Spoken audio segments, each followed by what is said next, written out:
and that is going to be Monday, I think, the 7th of September. And there will be protests across the country in various parts of the city. In Birmingham, we'll be organizing something as well on that. So we need your help in doing that. The other thing, the final thing I'm going to mention is that the Israeli team is playing football in Cardiff on the 6th of September, and there's a national call for protest outside that, and we will be taking coach from the West Midlands. So if you want to come, you are welcome to give us your name and we'll keep you informed as to what's happening. But there certainly would be at least one coach going from the West Midlands, and go from Birmingham, Walsall, and Halesowen at least, not Wolverhampton as well. So, well, thank you very much for the contributions you have made. Now I think I'm going to move on to the Q&A session. I think I will ask people to show the indication that they want to ask a question. I've already got 2 people, so I'll ask Salim first.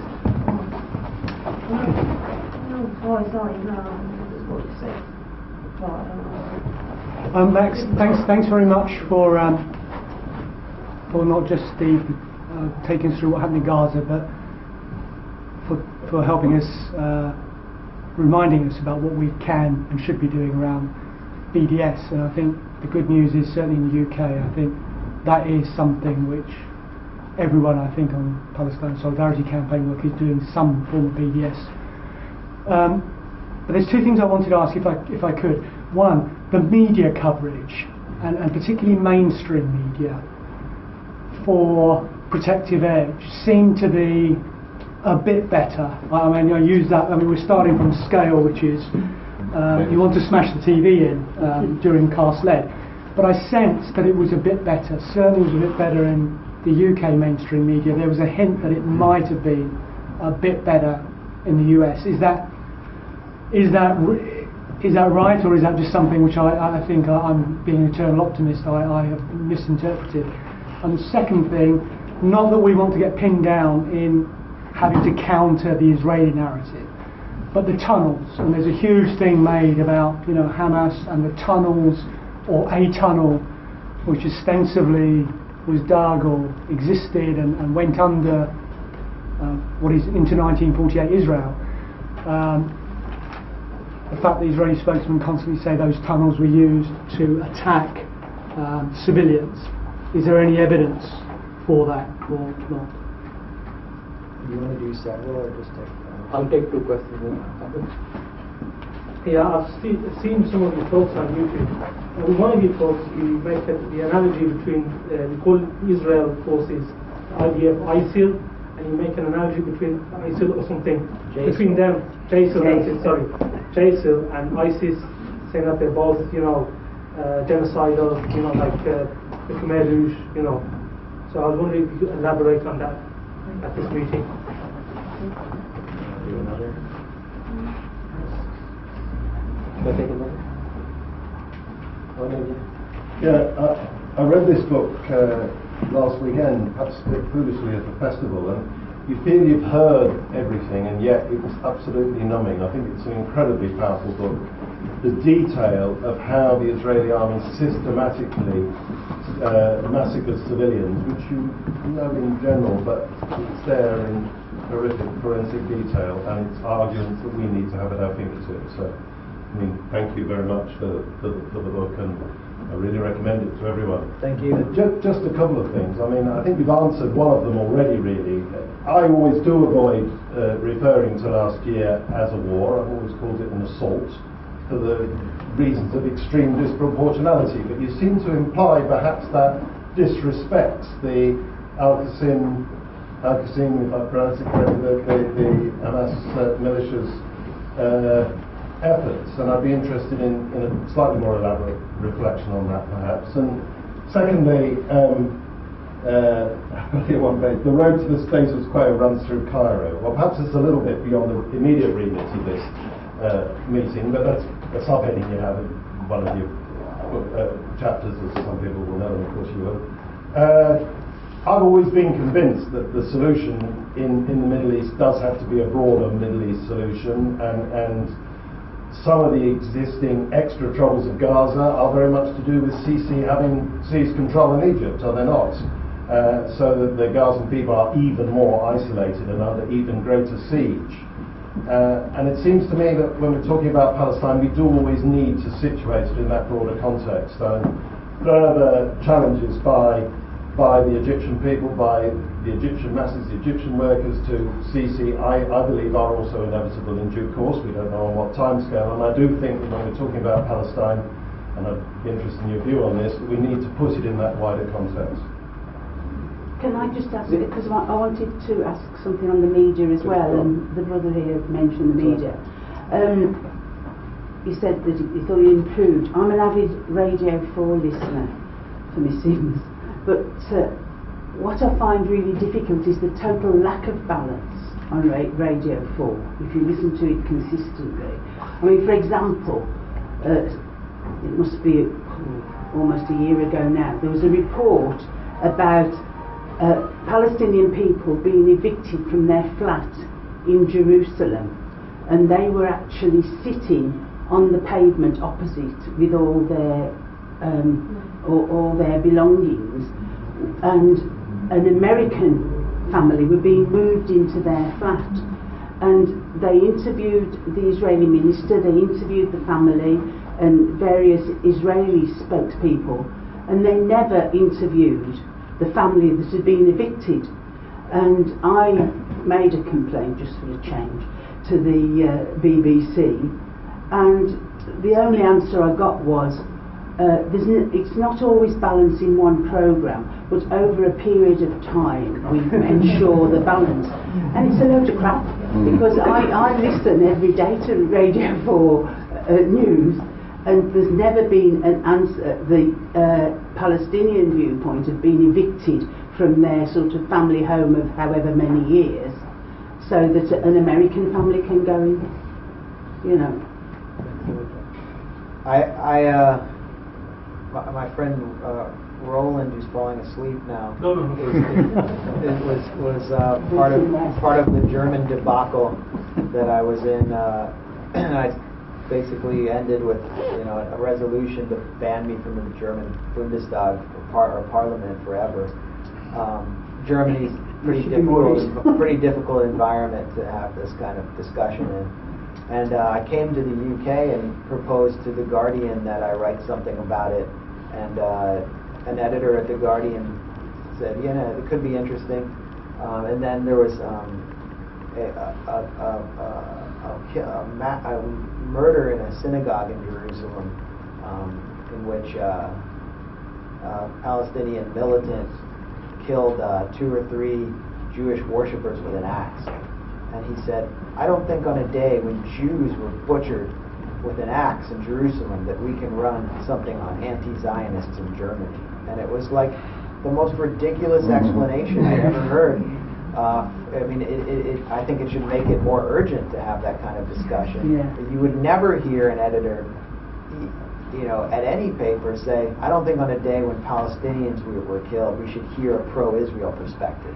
You would never. So just there is a cultural problem in the media too. It's more pronounced at the New York Times. There's just a culture that is sympathetic to Israel and its imperatives, and presenting the Israeli narrative is always considered part of the any objective discussion, which is why my panel at the Frontline Club was so how could I say it? Just so disappointing. Was that the Frontline Club, which doesn't seem to be against war, if anything they just fetishize war, and there's kind of an Orientalist aesthetic when you come in with all of the souvenirs that these maverick white guys have picked up from Middle Eastern countries, and then they kind of leave the people there behind, but they have these souvenirs and little display cases in the walls. But this Frontline Club organized an event of 4 white guys talking about Gaza, and the moderator was from CBS News. She was a nice person. She'd never covered Palestine before. She didn't know what BICOM was, and they brought a guy from BICOM on the panel to have balance. He's just an Israel lobbyist. He's not someone who's reported or been in humanitarian work. He had no credential to be on the panel, and what he did was just deliver one of the greatest performances in cult-like Ziontology I've ever seen. I mean, the guy was completely hepped up on Ziocaine. And it polarized the panel, it polarized the room, it prevented a real discussion from happening, and it was all done, it was all a result of the culture of mainstream media, and the CBS moderator let him hog the mic the whole time and wouldn't let me correct all of the lies that he was injecting into the discussion. So that really said a lot. I mean, having said that, the media's changed, but it's not because the people in the mainstream media are so great and they're learning. It's because they're finally getting pressure from us and from the other side, thanks to social media, thanks to online media. And I don't, you know, I could have had a career in mainstream media if I had just like psychologically neutered myself, but I didn't want it. I think I can have more of an impact in online media. The question is if we can sustain institutions and support independent journalists. That's another role I think the BDS movement and PSC should take on, is directly supporting independent journalists who are doing this kind of work, particularly younger ones like my colleague Dan Cohen, who just broke in, and Mondo Weiss. I mean, this is a guy who was a mountain climber for most of his 20s. He comes from a very conservative Jewish environment in Arizona. He was working a job doing construction and repairs on skyscrapers in New York, rope line construction, because he's a really good climber. And he read my second book, Goliath, and during his breaks. And then one day he just quit and moved to Ida Camp in Bethlehem and started reporting. And he's kicking ass now. I mean, he's doing so much important reporting from Gaza. Gaza is like part of his identity as a reporter, while the rest of the media is ignoring it. So these people need to be supported, and you need to keep the pressure on. It's that because the mainstream media only understands force. One of the tunnel thing was funny. During the war, Jody Rudoran, who's the bureau chief of the New York Times Jerusalem bureau, went on one of these propaganda tours of a Hamas terror tunnel, and she posed in the tunnel like in this picture to make herself look like some maverick journalist and put it on her Facebook page. You know, it was, and you know, we mocked the hell out of her on social media until she took the picture down. But it showed how willing she was to go into the tunnel of Israeli Hasbara and not actually report on what the tunnels were used for, or to consider the wider context, which is, why do people have to have tunnels and live like Morlocks from an H.G. Wells dystopian fantasy? They have to have tunnels in order to get humanitarian aid and humanitarian goods, but also they have to get weapons, because they have to defend themselves against one of the most brutal militaries in the world that's attacked all of its neighbors. So the weapons are being used for defensive purposes, as far as I can tell, in the Gaza Strip. And when those tunnels penetrated into Israeli territory, the Al-Qassam brigades did send fighters into Israel. One place they sent fighters into was Nahal Oz. There's a military base there, but there's also a kibbutz. And they could have gone into the kibbutz and killed civilians had they wanted to do that. They instead chose the more perilous target, the military base. They killed every soldier in that base in close quarters combat, took one of their rifles and rushed back into the tunnel. And it was one of the most spectacular operations of the war that they filmed with GoPro cameras. You can watch it online. Imagine if you're a Palestinian from the, or maybe some of you don't have to imagine, but because you are. But for those of you who aren't, just imagine you're a Palestinian, or you know, this can reflect in your own experience.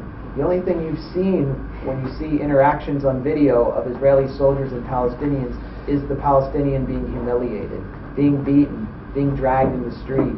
I saw a Palestinian baker, an old guy in Jerusalem, being choked almost into unconsciousness by Israeli border police because he didn't have a vending permit.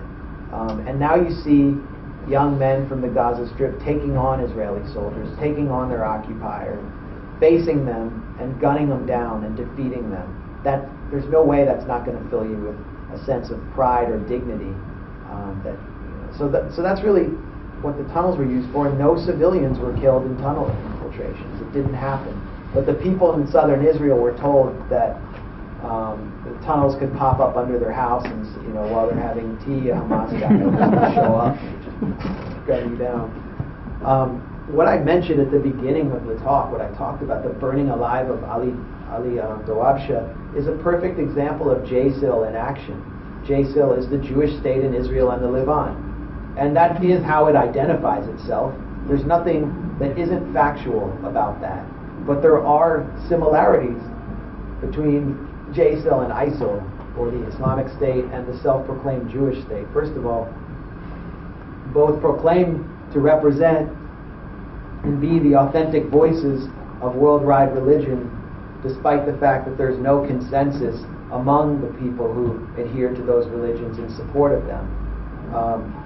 And both have to be combated fervently in order to combat anti-Semitism and Islamophobia, which are two sides of the same coin, because both seek to promote Islamophobia and anti-Semitism in order to justify themselves, their own existence as a sanctuary from the West for Jews and Muslims.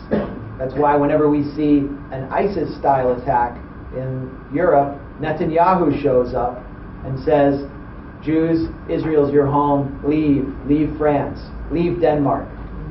There is a tacit political collusion between JSIL and ISIL to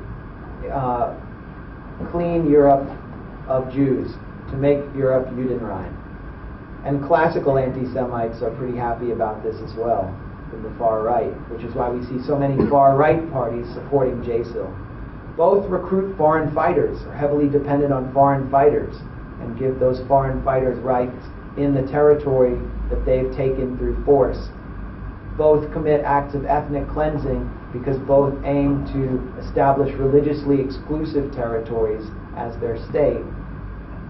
And so all minorities in the midst of JSIL or ISIL are prey. Both engage in spectacular attacks to spread fear and terror, whether it's ISIL with its executions and beheadings, or JSIL with its attacks on the civilian towers in the Gaza Strip. General Gershon HaKohen, at a recent Israeli weapons fair, declared that the towers were important symbols to bring down in the Gaza Strip, symbols like the Twin Towers in New York, comparing explicitly Israel to Al-Qaeda. So the similarities are myriad, and if ISIL or ISIS or the Islamic State or Daesh or whatever you want to call it is able to continue to secure territory, to win military victories, who's to say that it won't eventually be recognized, that its currency won't be recognized, and that its courts won't be recognized? There was a time when it wasn't clear that a Jewish state would be able to be created, and in order to do it required first and foremost the ethnic cleansing of 750,000 people whose ancestors, whose children and grandchildren now comprise the majority of the population in the Gaza Strip, which is as I say again and again, it's a warehouse for surplus humanity. So it's important to break the narrative that Israel is a modern Western democracy and not something that's absolutely anachronistic. It's important to shatter the moral exceptionalism that surrounds Israel in the West. And that's why I introduced the concept of JSIL, even though there isn't a one-to-one similarity. It's important to shatter the narrative and to move and to shift and expand the parameters of the language we can use. Did you get much heat for that? It caught on. I mean, it was reported in Haaretz. It was reported all the way as far as Korea. It was reported by Al Jazeera. And Zionists freaked out, as they're prone to do. I didn't address Sisi, but it's the reason I titled the chapter "The Road to the Status Quo Runs Through Cairo." I was kind of paraphrasing George Habash, who said that the road to Jerusalem runs through the Arab capitals, Damascus and Cairo. And now you look at Damascus, it's basically becoming a rump state for Assad, who was, not the in many ways, Israel liked having him there. and Syria's been shattered as a core Arab state. Egypt is under a more repressive government than it was under Mubarak, and it may take decades before there are democratic elections again. Sisi is beloved in Israel, and I quote a Israeli general in my book who's complaining that the Egyptians keep the siege on Gaza are too tight, that they're besieging Gaza too much. So that suggests that Sisi is actually more pro-Israel than Netanyahu is, or anti-Hamas than Netanyahu is. This was a key reason why the war lasted for so long, why it lasted for 51 days, and why the violence was so severe. If you compare it to the military escalation in 2012, when Israel never invaded, Mohamed Morsi, who was the elected president of Egypt, and his government, he personally intervened and oversaw negotiations to stop Israel from assassinating high-level Hamas figures, and probably prevented a ground invasion from taking place through his involvement. And it led to a ceasefire agreement that people in the Gaza Strip celebrated. Sisi made sure that every proposal that Hamas offered, which were humanitarian in nature, were met with a counter-proposal that he wrote in collaboration with the U.S. and Israel. The counter-proposal was always no humanitarian preconditions. You have to just come back to the table and we'll negotiate about returning to the status quo. That's why the war took so long to finally come to an end. I'm sure that's true if I can very quickly in the short term. Obviously it is, but I still think Habash is probably right strategically in the longer term. That we can't see Palestine on its own. Well, I think the Arab Spring opened up. It kind of the monster jumped out of the box, if you can call it a monster. Democracy jumped out of the box, and it's been kind of repressed, and all of the youth leaders in Egypt are either in jail or in exile. The Muslim Brotherhood has been kind of banned as an organization, but the ideas are still there, and the desire is still there, and people know that it's possible to topple a government in Egypt. I don't know what we're looking at in Syria. I don't see any move to end the civil war, and I don't see how the Iran deal will lead to that. It could potentially, I support the Iran deal totally, but it could potentially empower Assad and Hezbollah to the point where it could prolong the violence. So, but it's important to consider all the regional factors, you're right.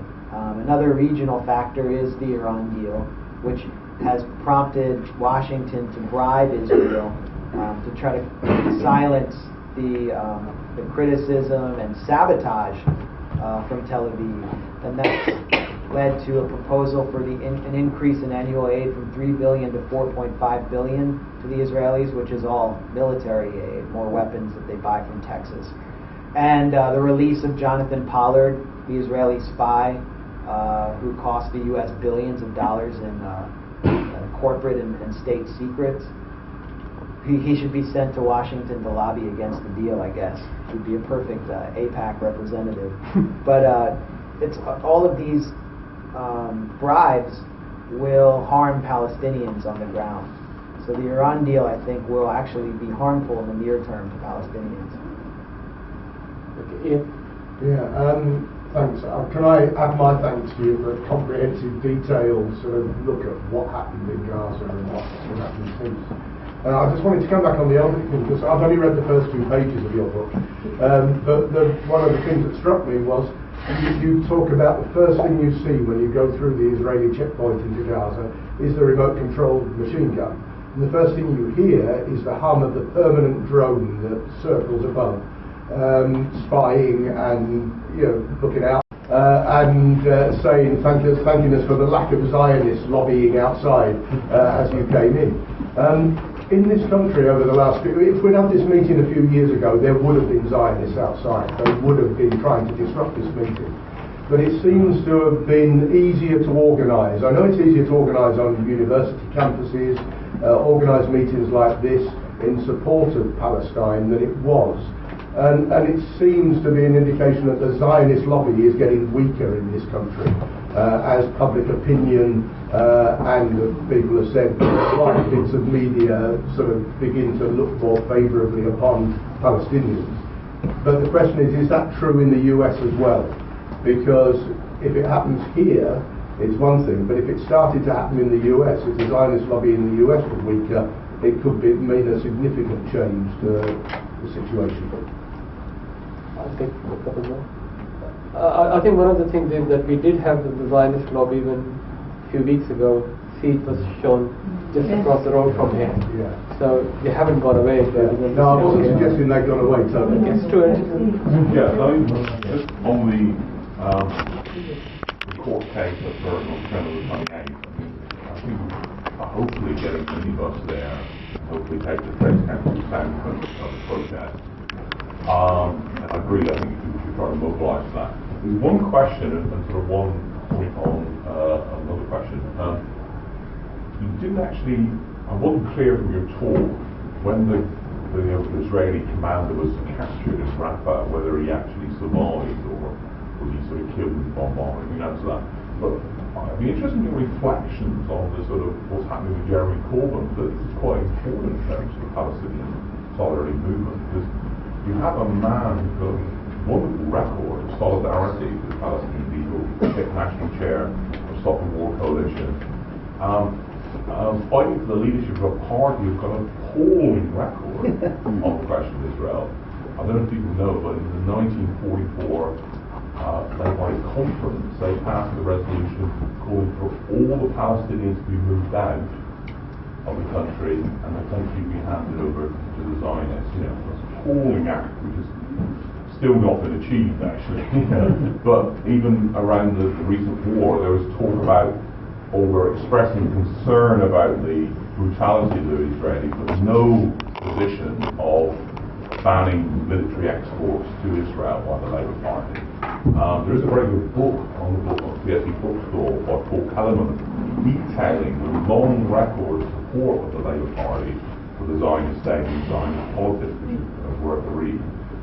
So I'd be interested in your reflections. I mean, it's quite possible, although not certain, or not possibly probable, that Jeremy Corbyn will become the Labour leader, and so we will have an opportunity to echo and fight for Palestinian issues, which we've never had before in mainstream politics. Okay. I was just interested to know, you provided obviously quite a detailed testimony of your experience in Gaza. Are you in any way going to be connected with the International Criminal Court? Are you collaborating with them? Because it seems you do have some quite damning evidence. And also with BBS, I mean, I think BBS is great. It's just, one of the many facets of the solution. But how do you feel about the right of return for Palestinians? All right. The first question was about the weakening of the Israel lobby in the U.S. or whether it's getting weaker. And we have we experience the same phenomenon that you do here, where our events or my events have more attendees than ever before. Something's happening out there. My book tour in the West Coast my events were just packed. There's so much energy around BDS and Palestine solidarity, and it grows every year, especially whenever there are these wars. I think some of the panels that I participated in since 2010 were not possible 10 years ago. And if you look at the way someone like Norman Finkelstein was treated when he was one of the few speakers who was regularly challenging the pro-Israel narrative, where members of the JDL would actually wait outside and attack people or stand in the front and heckle him for the whole talk. That doesn't really happen anymore in the U.S. On campus, Students for Justice in Palestine, which didn't really exist to such a degree 10 years ago, is becoming a dominant force on campus. Every campus in the University of California system, which is one of the largest university systems in the world, has voted to divest. I think every campus. Which is why the University of California President Janet Napolitano, the former head of the Department of Homeland Security, has moved collaborating with extremist Zionist groups like Amha to criminalize Palestine solidarity on campus, defining it as a kind of hate crime. Basically, she would have forced the university system to adopt the State Department's definition of anti-Semitism, which was devised by Natan Sharansky, an Israeli neoconservative who is a close ally of Netanyahu. And it's the 3 Ds of delegitimization, demonization, and something else, basically anything and double standards, right. Like if you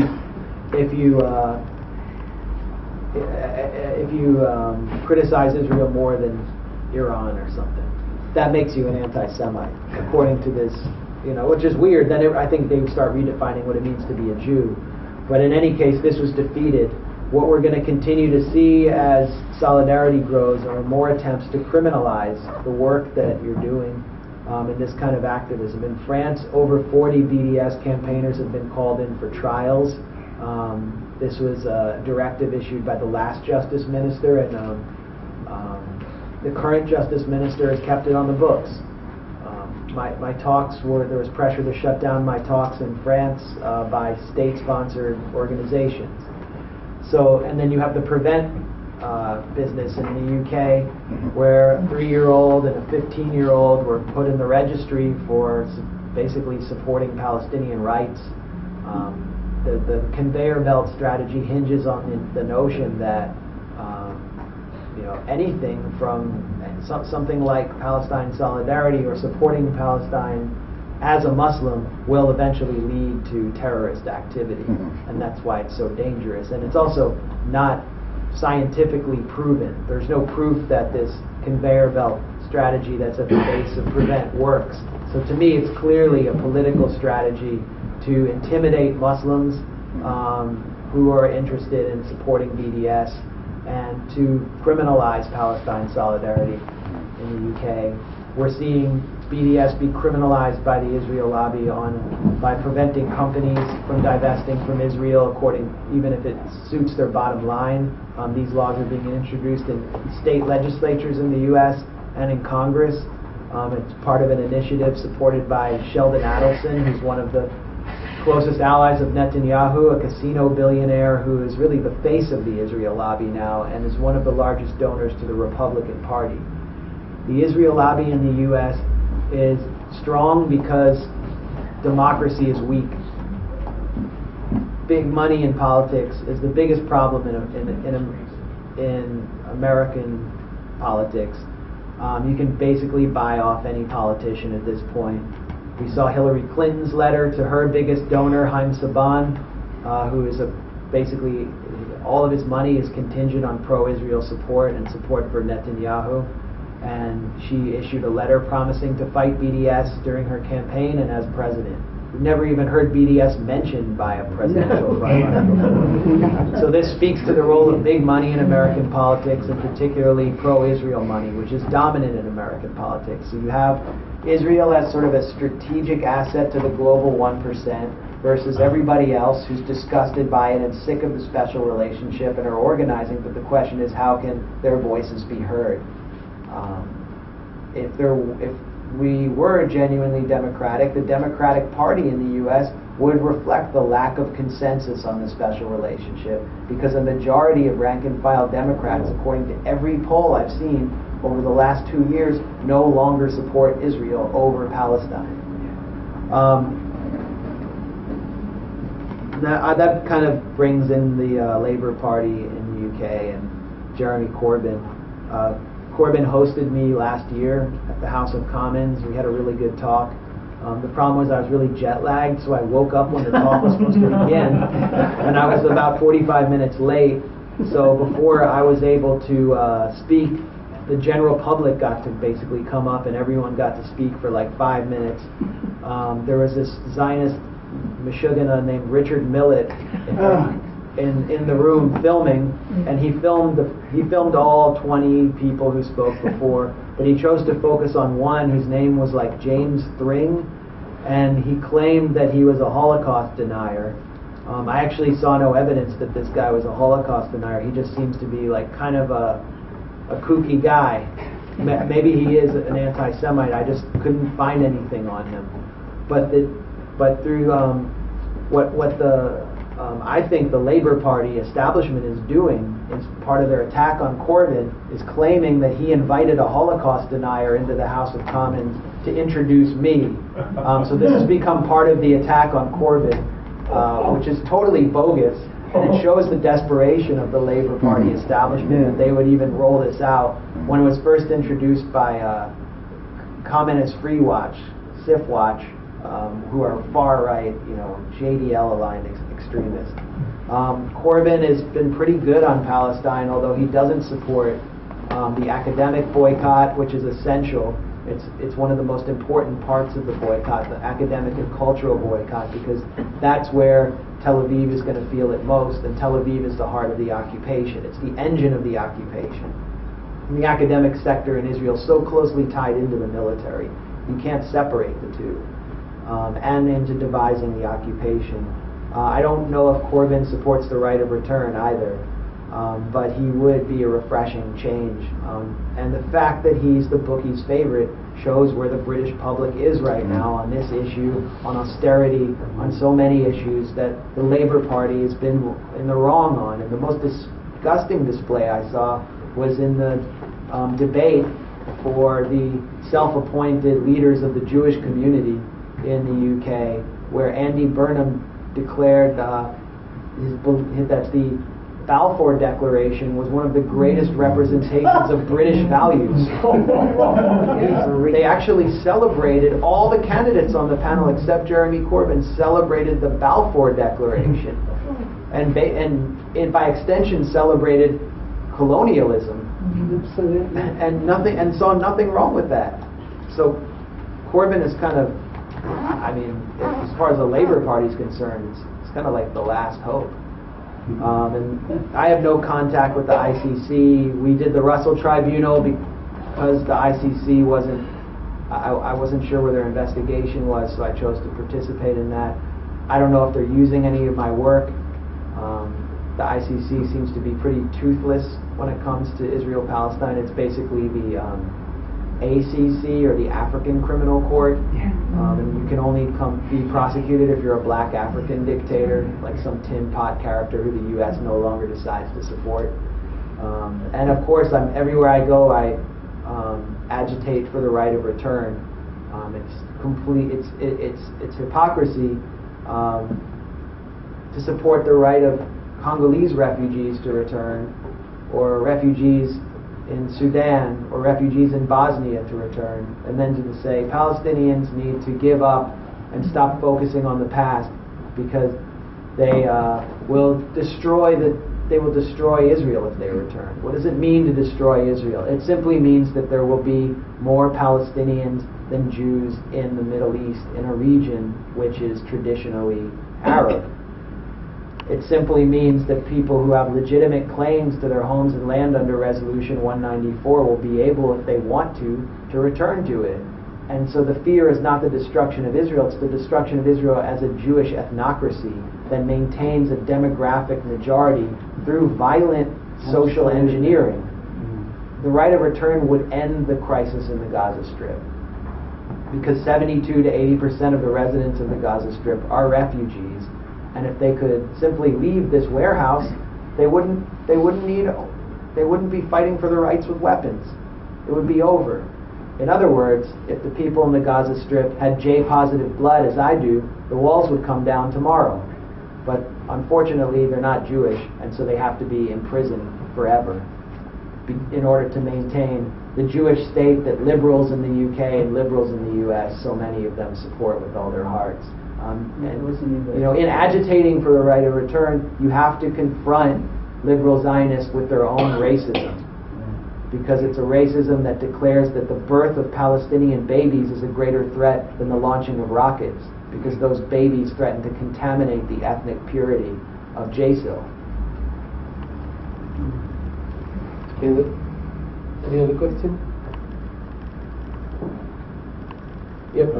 Just a very brief one. Gala Kami did a book launch in Birmingham a couple of weeks ago, and two things that stuck in my mind from her were, one, that we should talk less about Palestine and more about Israel. And by that I think she was talking less about looking after the victim and more about dealing with the oppressor. And I just wondered if you've got any further reflections on that.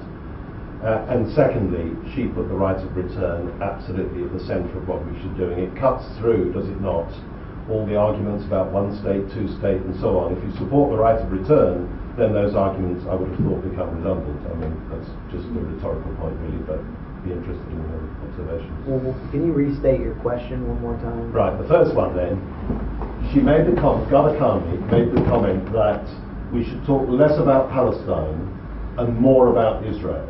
She was offering us a steer really in our work here.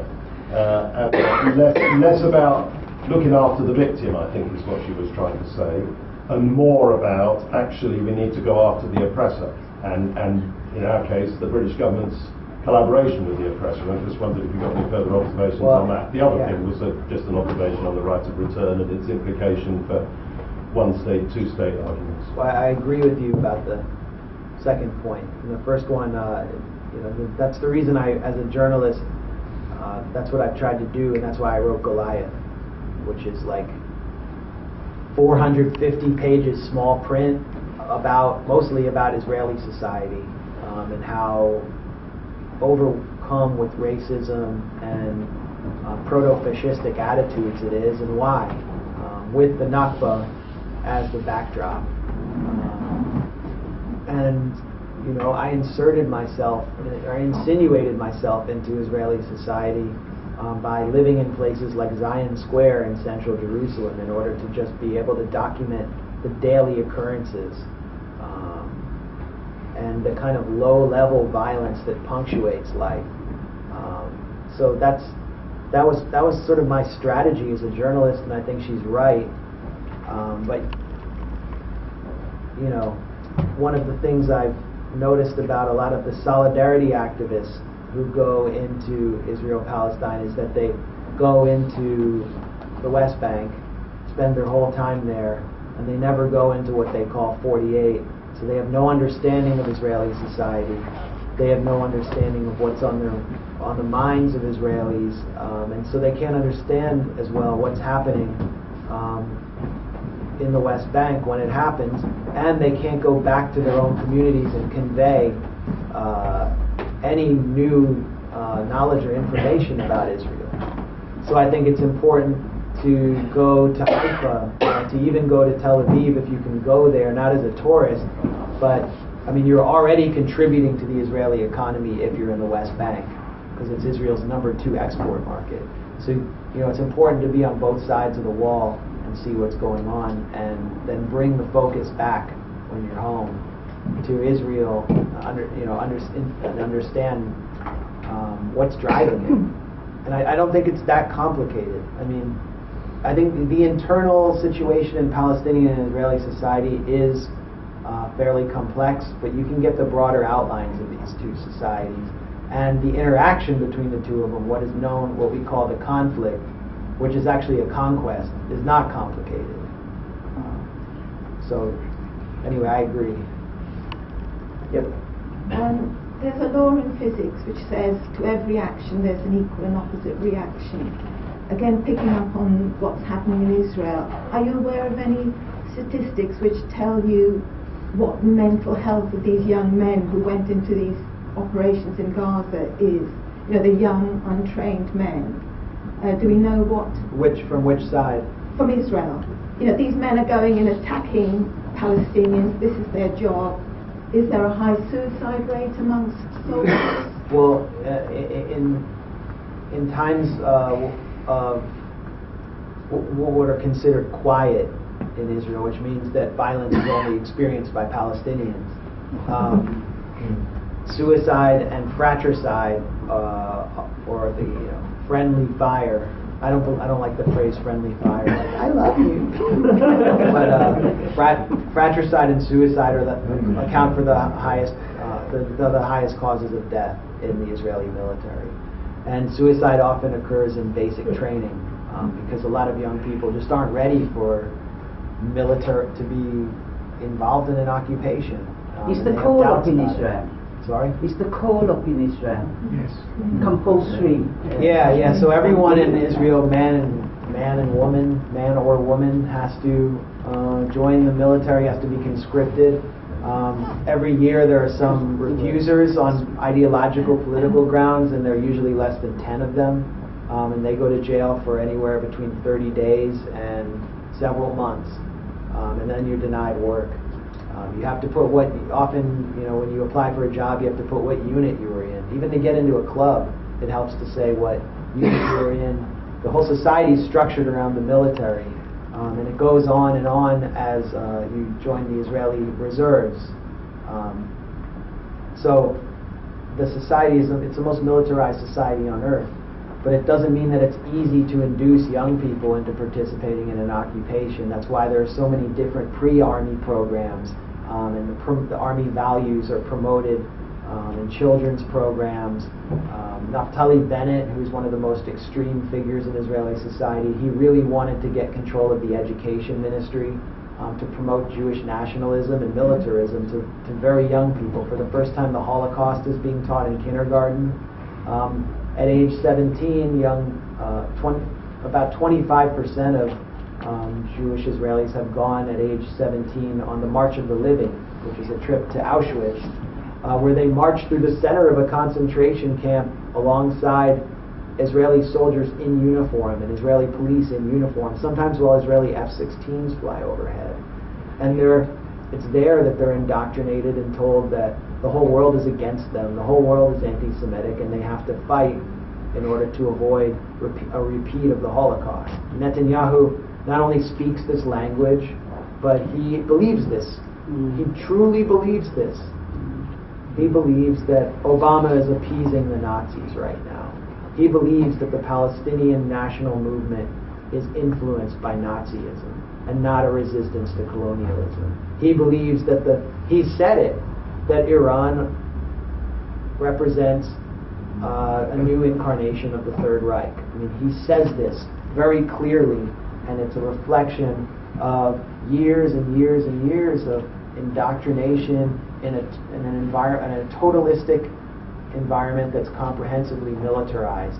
And so when you send young people into Gaza, there's one story that was recounted to me in Hosea of a family that was trapped on the first floor of their house with Israelis on the second floor. And so the father, who speaks Hebrew, goes up to confront them. He comes face to face with a young Israeli soldier with blonde hair and piercing blue eyes. His daughter saw this happen and attempts to address them, and the soldier guns him down.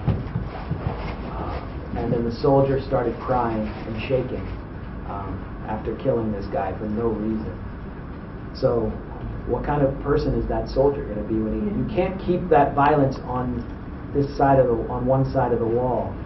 And so when the Jerusalem Pride Parade was attacked 2 days ago, that's just an extension of the violence that permeates Israeli society but emanates from the occupation. Yep.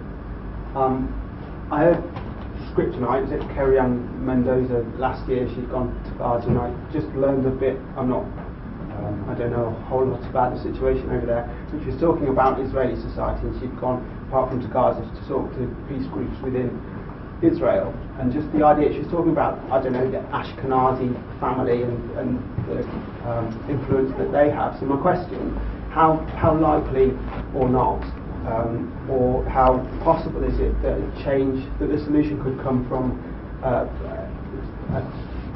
revolution in consciousness within Israel? Could it happen from young people in Israel, or how likely is it, given like you say, the militarization and the attacks on education, that the people will be able to stop that government, that state, that administration, which is a problem that happens in many places in the world, with this powerful state. You want me to take it? Okay. Yeah. There is no possibility that change will come from within Israeli society. The only change that's occurring is Israeli society is turning further and further right. And if you look at Israel Democracy Institute polls of Israeli attitudes, it shows that the young the younger Jewish Israelis are, the more racist and fascistic they are, because they're being indoctrinated in a militarized education system, for one. And that the situation of occupation and low-intensity war is seen as endless. The Israeli government's strategy is to maintain the occupation for as long as possible. This is a settler colonial society, and there's never been a single case in history where a settler colonial society has changed from within. They've always had to either be defeated through a combination of economic and military pressure, or they finish the job, which means genocide. Those are the two courses that this can go. And beyond that, what separates Israel from other settler colonial societies is that this has gone on long enough into the neoliberal postmodern era, that gone on so long that they've been able to make occupation and disproportionate force one of their biggest growth industries. In fact, the weapons industry is Israel's number 2, maybe number 1 industry, but definitely number 2. Yotam Feldman did a film about it. The Israeli journalist Yotam Feldman did a film called The Lab, and I think it's the best film about where Israeli society is going. And he shows that the weapons industry supports 150,000 families in Israel, not just people, but families, which comprises pretty much the whole upper middle class. The weapons industry depends on its ability to test weapons in the field laboratory of the Gaza Strip. Because how do you gain an advantage over other foreign sellers who produce good weapons? France makes good weapons. The British industry is pretty good, but they don't have the ability to test the weapons year after year on a kind of restive indigenous population the way Israel does. So when they come to the weapons fairs, every weapon is stamped field tested. There's video of it being used, and you're a foreign military, you want to know it can work, so that's what you do. Not just weapons, but instruments of suppression, of surveillance, of spying. They can test all of this on Palestinian society, so they need the occupation. There's the occupation, and apartheid itself is incentivized in Israel, which is why the only way that it can be unraveled or challenged is from the outside, through external pressure. You can ask any Israeli proponent of BDS why they're either moving abroad or issuing these communiques calling for people from the outside to basically boycott their own country. And that's why. Yes, sir. I was wondering if you read anything about, the Black Lives Matter, what's happening in Israel, and the anti-black racism within Israel. And also, if you could elaborate on the problem with the Orthodox Jewish citizens. Yeah, good question. There were recently protests of Ethiopian Jews who are citizens of Israel because an Ethiopian soldier was badly abused by cops. He was in uniform, and basically nothing was done to the cops. So they emulated the Black Lives Matter protests in the U.S. and took streets in Tel Aviv and Jerusalem. A lot of force was used against them that I don't think would have been used against white or Ashkenazi protesters. But we have to look at how Israel's different from Western countries. There is anti-blackness in Israel, but that's layered below Jewish supremacy. So Ethiopian Jews, because they're Jews, can still be citizens of the state, and they exist at the bottom of the Jewish totem pole, but above Palestinians. So if you're a Palestinian, you're probably going to encounter an Ethiopian as one of the most brutal platoon commanders in the field, and I've seen it myself. They tend to be among the most anti-Palestinian, and that's their way of demonstrating loyalty to the upper classes, the people above them on the totem pole in Israeli society, who issue the benefits and who provide them with a sense of security in Israeli society. You kick down the only group that's below you, and that's Palestinians. Then you have tens of thousands of non-Jewish Africans. This is David Sheen's expertise. I know he was just on tour in the UK. And many of them are in camps, internment camps, because they can't become citizens of the state of Israel because they're not Jewish. So they're facing Jewish supremacy and anti-blackness, whereas Ethiopians to some degree benefit from Jewish supremacy, albeit at the bottom of the Jewish totem pole in Israeli society, and face anti-blackness. And that's what those protests were about. We want more respect within the army. There was no hope that these protests would produce change from within, where they would start to see solidarity with another group that's racially outcasted. And that's the tragedy of Zionism, is that it fractures different groups along ethno-religious lines. And then your other question? About Orthodox Jews, yeah, how they're causing trouble. Well, how they're causing trouble for Netanyahu. Orthodox Jews are demonized, often in an anti-Semitic way, in Israeli society because they make a lot of babies. They make lots of kids, and those babies, in a way, are considered demographic threats, just as Palestinian babies are, because most ultra-Orthodox Jews, not modern Orthodox Jews who are like, the settlers who burned the Dawabshe home down, but ultra-Orthodox Jews are not Zionists. They're not like anti-Zionists like I am. They're not like out there acting in solidarity with other humans. I mean, according to the Satmar ultra-Orthodox worldview, non-Jews don't even have a soul and are in some ways lower than animals. But it doesn't mean that they want to go out and attack them or displace them. Ultra-Orthodox Jews just basically want to be left alone in a kind of medieval lifestyle in their own little communities. I mean, I'm not using that as a term to impugn them. That is the lifestyle that they seek to live. And if they're left alone by Palestinians or whoever, then they're just fine. That means that they're taking resources from the state of Israel, but they're not joining the military. They're not participating in this gigantic demographic trench war. So, who's worse? The liberals from Tel Aviv, and worse in a moral sense?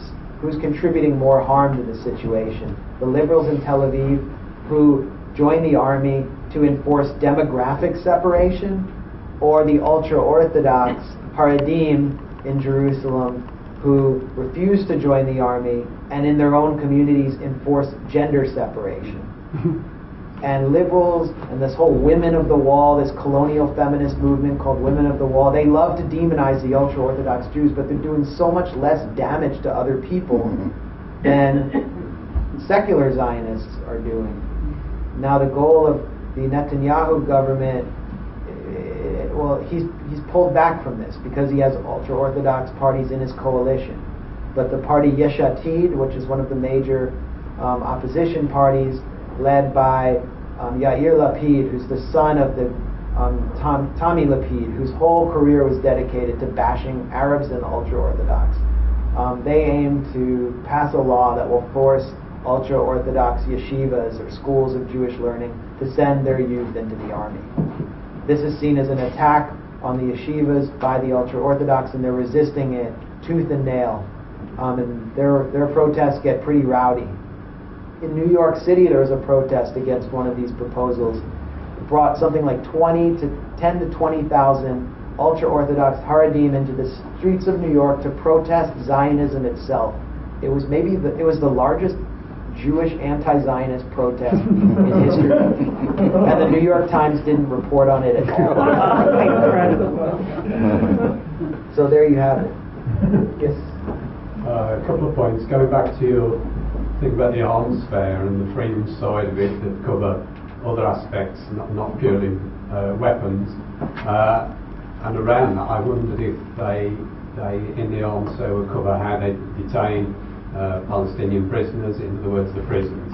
I'm saying that because G4S, who we know are involved with the prisons, they're quite a good knock-in in this country, I think. And in terms of BDS, it seems one of the areas of success they talk about, their withdrawing and so on. Also, I wanted to, on the point about reporting, just a thing I'd seen in the British paper the other day, a couple of days ago, was about, it's 10 issues around the world, or 10 stories from around the world, and under Israel, they talk about demolition of the West Bank, and it was demolition of apartment blocks that had been built by Jewish settlers on Palestinian-owned land, and it had been turned over, they could be built there by the Israeli court, and so Israel had to move in and demolish it, and they did it by a certain day. And it was sort of a small piece, but it did show that the Israeli army had to suppress the demonstrators and move them away. Interestingly, it's the first time I've heard the Israeli army using water cannons. I didn't think they had such dangerous weapons. But from that, I thought, well, I want to know a bit more about this place. It was called Bethel, and I looked up expecting Google to be near the top, and it was, but above it was the Israeli Times, and they covered this article in quite a lot of columns, and it was interesting to read it because it was talking about the damage that was happening with internal conflicts and so on, and it was just your point on reporting how things get reported on the other side, but it just was good to see a bit of discord and going on in Israel.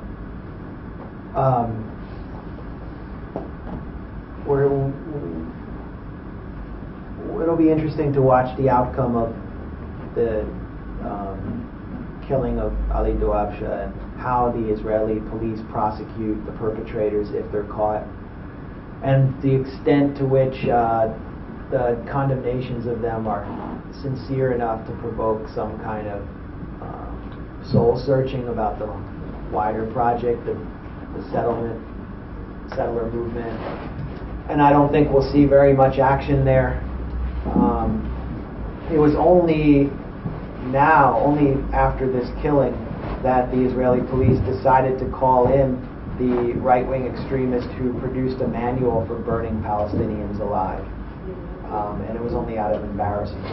And the authors of the other book, Torah HaMelech, that I mentioned at the beginning, basically how to win friends and kill non-Jews, you could call it. The authors of that book were called in for interrogations by the Shin Bet, and they didn't go, and nothing happened. I mean, can you imagine if that happened to a Palestinian and they didn't? I'm not going to show up. They'd be dragged out of their house at night in cuffs if they, lived at all. So, I think that it's sort of all for show that there is any kind of friction between the settlers and the army, or between the settlers and the state. They all act with one hand, and what the settlers do, the religious extremist settlers, is they expand the parameters of violence and create new facts on the ground, which then the state transforms into official Israeli neighborhoods and places. So the settlers are always working hand in glove with the state. It's just when they go a little too far, the state has to whitewash what happened. And they're a little bit embarrassed right now, but next week it'll be, back to business as usual. This will be the last one. As a result of the demolition of those two empty blocks, Netanyahu then announced 300 new settlements to be, so he was appeasing the settlers anyway. So takes with one hand and gives with the other. Interesting one, didn't mention in the British article, they headed Israel and demolitions in the West Bank, but they didn't make any reference to the fact it was Palestinian, Palestinian-owned land, but anything about settlements being built on Palestinian land, anything being wrong with that. And it should have been a Palestine article, not an Israel article. You know what's funny is I'm seeing proposals by pro-Israel advocates for demolishing the homes of quote-unquote Jewish terrorists after this incident. But I don't think that means that they're going to bring a bulldozer to the Prime Minister's residence. Which would need to happen.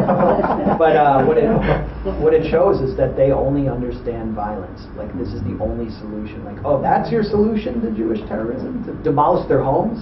Like, haven't you figured out that doesn't work? I'm done. Good.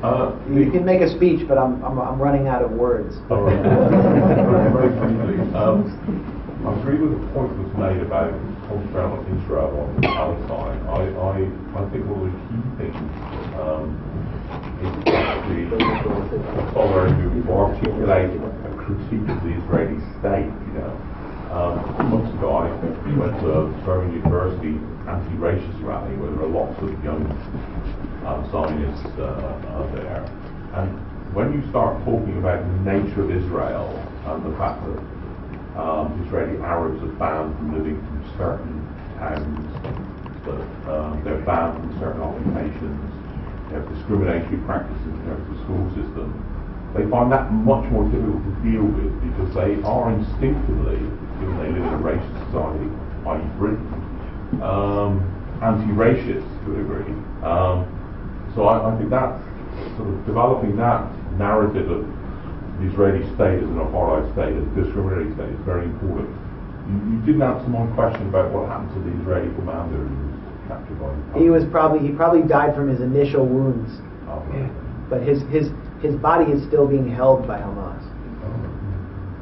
To save Max saying anything, just to, I think to clarify about Jeremy Corbyn to the extent I can. So Jeremy is a patron of Palestine Solidarity Camp. He does support the right to return. So the campaigning points which PSC campaigns on, I wasn't aware that he had said that he was not in favour of culture and academic boycott. I must check that out because that's not PSC's policy. I think the issue may be around, there is a debate. I mean, the culture and academic boycott, for anyone who's a campaigner, and when I say campaigner, who does stand on streets and try and convince people to the cause of Palestine, you know, the culture and academic boycott is a difficult area. It's a difficult area for campaigners because it's not a blanket boycott. There are some quite sophisticated guidelines. And the only thing I can think of, but I will check, is that Jeremy's comments around that may be around, have we got sufficient, you know, is there a strategic majority there yet, or are we close enough there yet to be able to call for it? But I will. That's the only thing I can think of. I'm estimating on that. On the narrative point, and again to save Max's voice, I would say I really don't want to argue. I don't want to take the narrative to liberal Zionists or anyone else. It's pointless.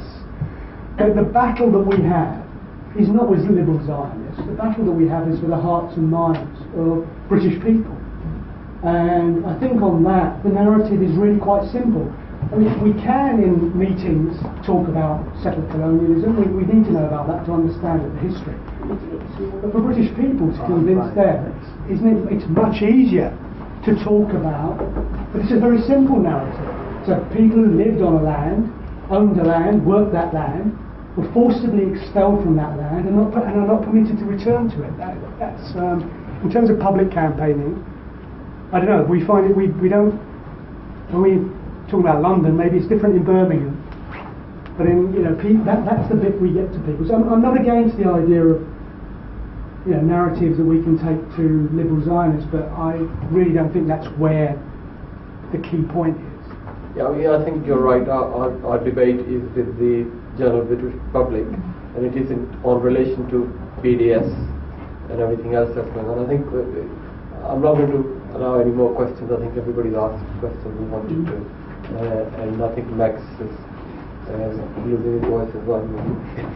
But I think there are a couple of things I need to clarify. First of all, there are a couple of things that are going to be happening very soon.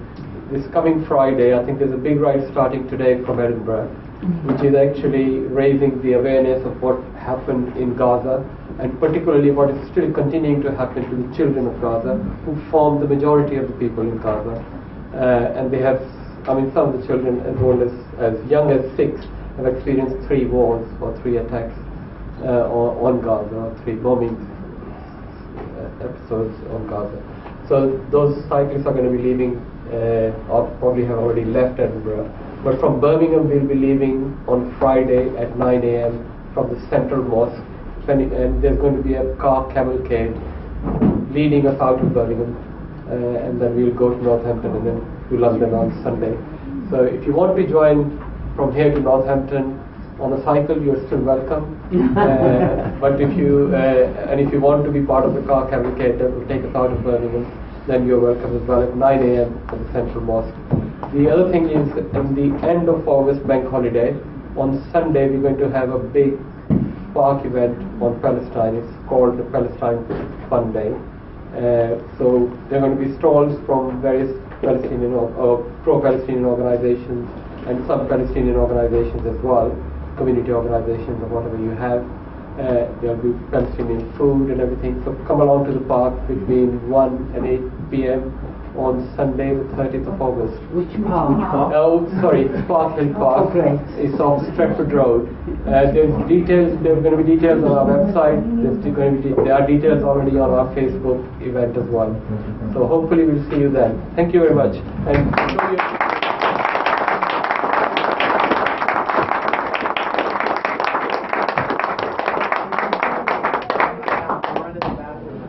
Oh, great.